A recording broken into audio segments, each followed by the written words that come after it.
You may have seen that before. Film showing the bursting of the first atom bomb, the experimental one, in New Mexico. It was dropped from a steel tower and filmed from about 6 miles away. Afterwards, cameramen and reporters put on special canvas boots as a precaution against picking up dangerous particles left in the circle of devastation, 2,400 feet in diameter. Atomic action had formed a brittle crust on the desert. The sand was reported as having been turned into glass. And as for the steel tower from which the bomb had been dropped, this is all that was left of it. The second atom bomb was dropped on Hiroshima, and this is the first film of the result. Most of the city appears to have been obliterated. 4 square miles of desolation are reported, but it's noticeable that a number of steel-framed buildings are still standing.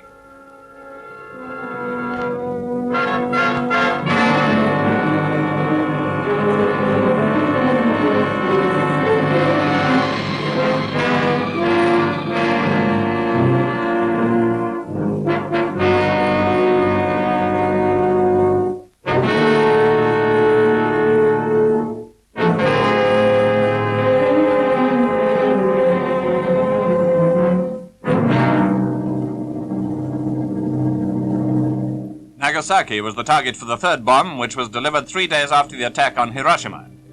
Here at Nagasaki, the explosion was concentrated on an area of 1 square mile, and even more complete destruction is said to have resulted.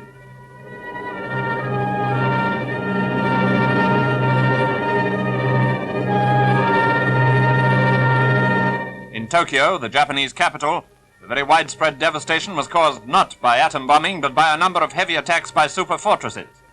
The majority of the damage was done by incendiaries, and something like 3/4 of the city is estimated to have been wiped out.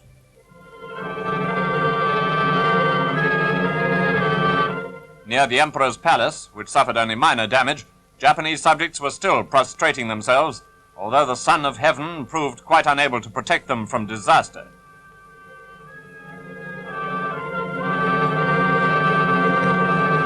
A few miles away stood one of the most notorious of prison camps, Ofuna. Here, many Allied prisoners were starved and ill-treated. Our picture shows a few of the fittest leaving for home. No doubt their former jailers hope that by bowing and groveling now they will get away with their crimes. But if we or our allies allow the Japanese criminals to escape the punishment they so justly deserve, that itself will be a crime. Our men will have fought in vain, and war will inevitably return.